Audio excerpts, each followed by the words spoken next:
Hello there, today I'm back again with LEGO Transformers Prime. This time, it's Wheeljack.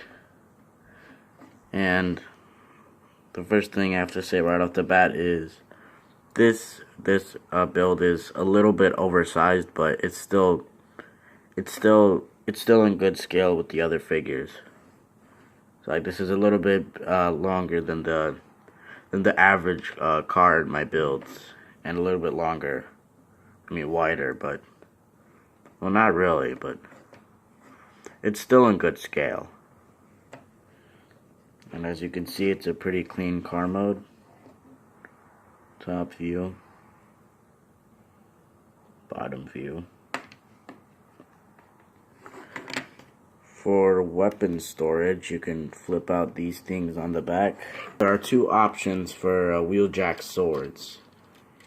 You either go with the bigger but less accurate swords, or the smaller swords but the more accurate swords. This just works best with the smaller swords. I mean the bigger swords. So you just tab them into his hands as you would in robot mode.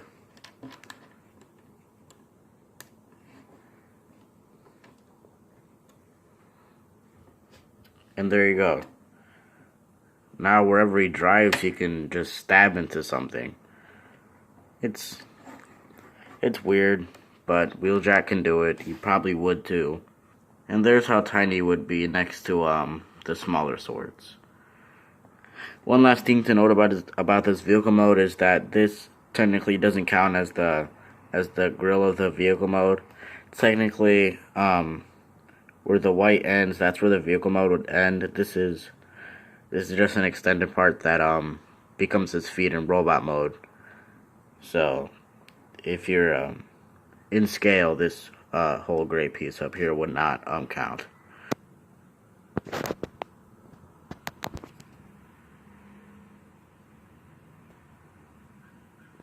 And here's Wheeljack next to a few Cyberverse figures.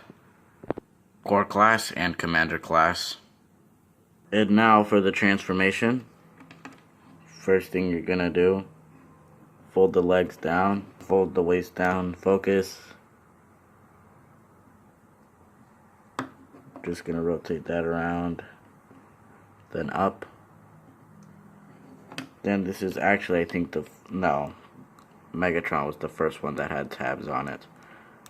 So on his legs, there are tabs, which I'm trying to separate without breaking the figure. You separate those tabs in between his legs. And then you might notice that, his legs are facing backwards.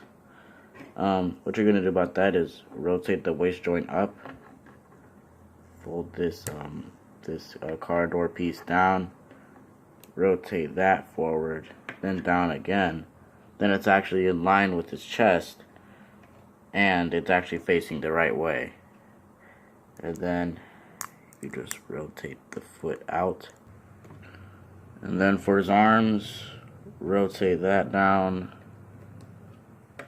So you rotate that around. That gives this black piece clearance, so it can swivel around like that.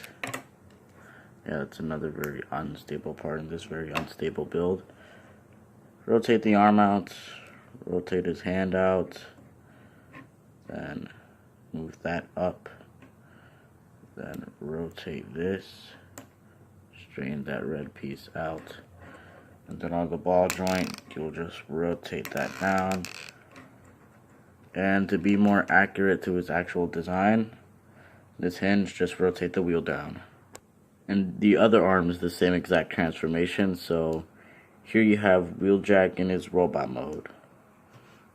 For some reason he's not straightening out. There you go. So Wheeljack, I think I got him pretty accurate in robot mode. Also think I got his his unique chest design. Kind of good. It's good enough. It's not straightened out though. It's kind of bothering me. I'll just ignore that. 360 look at Wheeljack. These black pieces are supposed to represent the fins that he has on his back. A better color would be light gray, but I only have one of those pieces in light gray, so they had to be black for the best suited color. And these pieces that I used to connect his legs to his waist. One is gray and one is black. Didn't have either one in one color. These are the only pieces that I had for those. And it was necessary to use those pieces for clearance in vehicle mode. So overall, I think I did a pretty good job. And Wheeljack also has his ears. And one thing on his model is that his wheels are actually on this side of his legs, but due to how he had to transform and for his legs to be in like the right place, fortunately his legs had to be in his on the opposite side of his legs. So the one car former other than Ratchet, it's kind of annoying. It's not really annoying, it's just kind of, it just kind of has to be like that.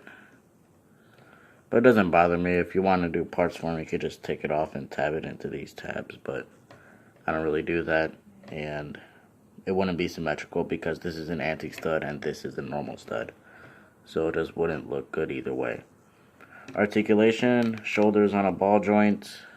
Same issue with Ratchet. His head can move, but it doesn't look that good. Full elbow joint, forward and backward. Due to transformation, he has what's it called? The bicep swivel and his waist swivel, I guess. His wrist. Did I say waist swivel? I meant wrist swivel. No waist swivel. Legs. If you rotate it out far enough, his legs can kick forward. Not that good though. That's kind of sad, but it can rotate back that far due to its how it's mounted onto his body. It can kick that high, so that's good. It can do like side kicks, and then 90-degree knee bend, and his feet are on ball joints.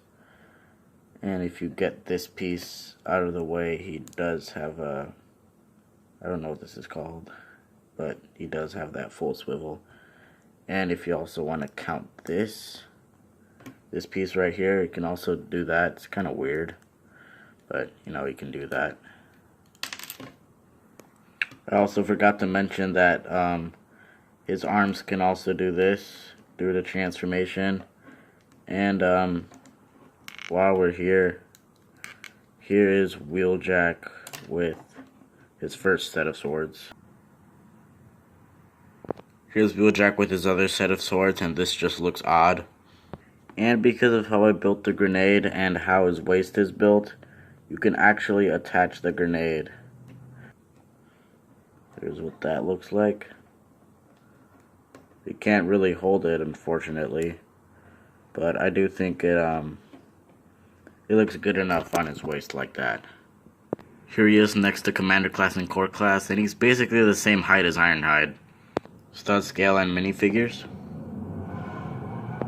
Here are the Cyberverse figures, and if you remember, Bumblebee is around the same height, and Cliffjumper and Bumblebee are around the same height as the Cliffjumper Cyberverse figure. So this means that Wheeljack is a bit taller than Cliffjumper and Bumblebee, and he's possibly around the same height as Bulkhead and Ratchet. And here he is with his model.